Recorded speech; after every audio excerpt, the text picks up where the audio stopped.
Welcome to This Explainer. We're diving straight into something completely mind-bending today. Our mission? We are going to aggressively challenge your fundamental perception of a solid reality. We'll be using the sheer brilliance of the ancient philosopher Nagarjuna, specifically his Madhyamaka or middle way reasoning, to completely deconstruct the very world you think you're living in.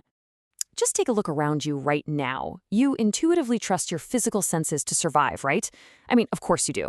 You trust the solid desk in front of you, the steady flow of time, and the undeniable difference between you and the coffee cup you're probably holding. But today, we're looking right under the trapdoor of our existence. What if a second-century philosopher could use pure, inescapable logic to prove that the very foundation of how we perceive causes, effects, movement, and even our own identity is just a cognitive mirage? Okay, let's really get into this. To understand reality, we first need to identify the opposites we've created. We conceptually chop reality up into what we can call the conventional quintet, these 5 foundational spheres. We've got consciousness, which is the subject doing the perceiving, phenomena, the object being perceived, causality, the relation or action between things, and we place all of this onto a physical background of space, moving across a linear sequence of time. Conventionally, we just assume these are all different, completely separate entities that interact while somehow retaining their own absolute individual existence. And it makes sense why we do this. Our evolutionary minds literally crave solid independence to make sense of the world. We assume everything possesses what's called svabhava, which just means inherent independent existence. We desperately want our causes to be absolutely real, our space to be a fixed, unchanging container, and ourselves to be a permanent, isolated subject. We fiercely protect the idea that these spheres are solid. But Nagarjuna is going to show us that what is biologically useful for surviving on the savannah is, philosophically speaking, entirely false. So, how do we dismantle this delusion? Nagarjuna introduces his primary logical weapon, the tetralemma. It's essentially a 4-cornered trap used to rigorously test how these 5 spheres supposedly interact.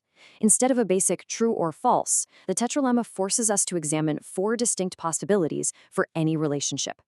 Are the things completely identical? Are they entirely different? Are they somehow both? Or are they neither? Nagarjuna seals all the exits here to prove that if these spheres actually possessed inherent existence, trying to connect them would lead to total logical contradiction and absurdity. Let's apply the tetralemma to causality, for example, and watch our standard worldview completely shatter. Take a seed and a sprout. If the cause and the effects are inherently identical, well, the act of production is redundant. The sprout is basically already sitting there as a seed. But if they are absolutely inherently different, separated by rigid, independent natures, there's suddenly a canyon with no bridge. They're sealed off in their own realities, meaning causality breaks down into complete randomness. A planted seed could literally just as easily cause a rock to grow, and since both and neither also lead to instant logical contradictions, absolute causalities simply cannot exist. Section 1. Deconstructing space and time. Let's throw time into the tetralemma and look at the trap of the 3 times. Where does an action, like taking a step, actually occur? If the past, present, and future were fundamentally identical, time would just be one giant frozen block. But if they are entirely different and completely separate realities, how does the past ever touch the present? If we try to isolate an independent present moment, severing it entirely from the past and future, we are left with a mathematical boundary line of absolute zero duration. Time becomes like a single frozen frame of a movie reel. A moment with zero duration means there is absolutely no room for physical displacement or action to actually happen. Time itself lacks the inherent capacity to contain motion. All the alternatives lead to absurdity, so we logically have to conclude time is completely empty of independent reality. We are quite literally just hallucinating a smooth transition between static frames. And space suffers the exact same collapse. If a goer and their destination were inherently different, totally separate entities, the gap between them could never logically be crossed. Space is purely relational. A physical location only becomes a destination conceptually when a goer is actively moving toward it. The exact millisecond the goer arrives, the trajectory updates, instantly turning them into a goer at origin for the next movement.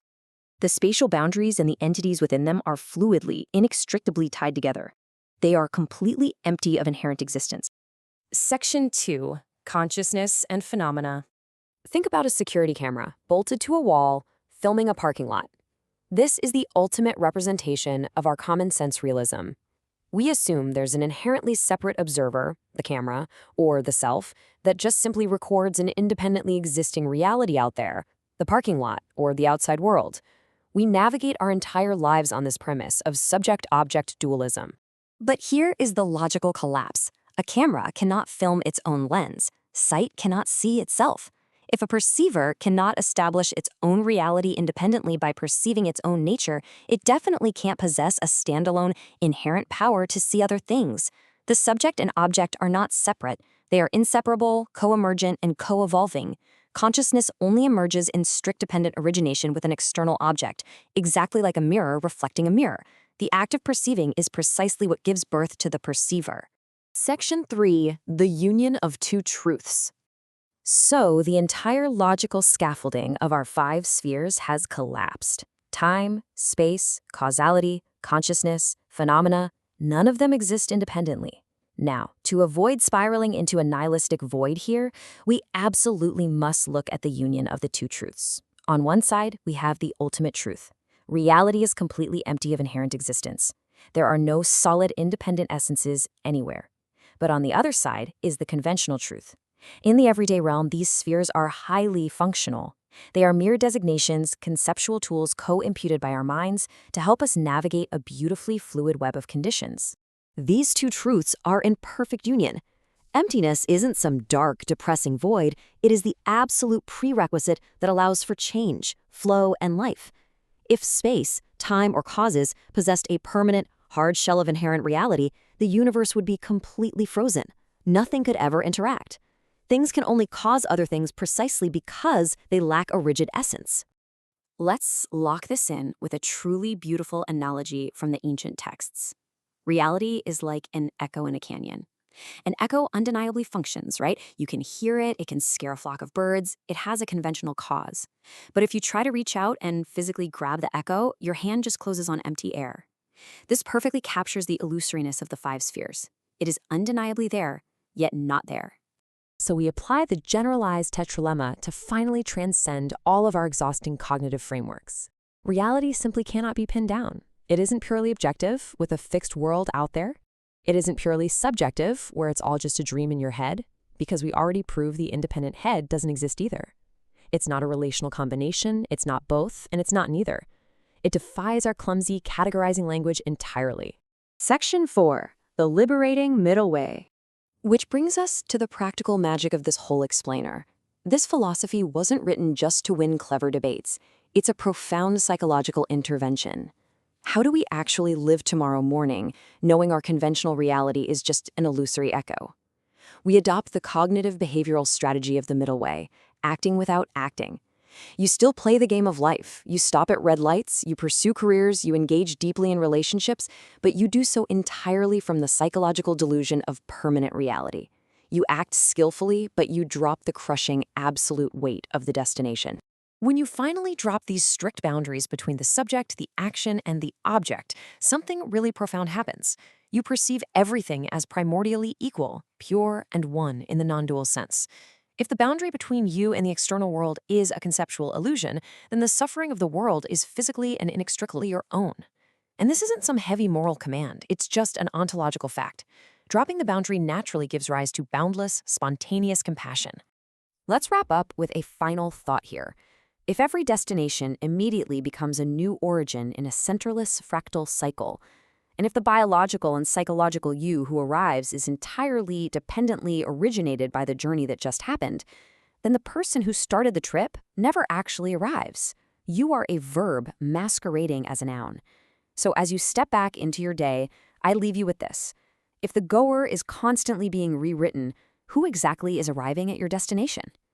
Thanks so much for joining me for this explainer, and I really hope this helps you see your beautifully fluid world in a whole new light.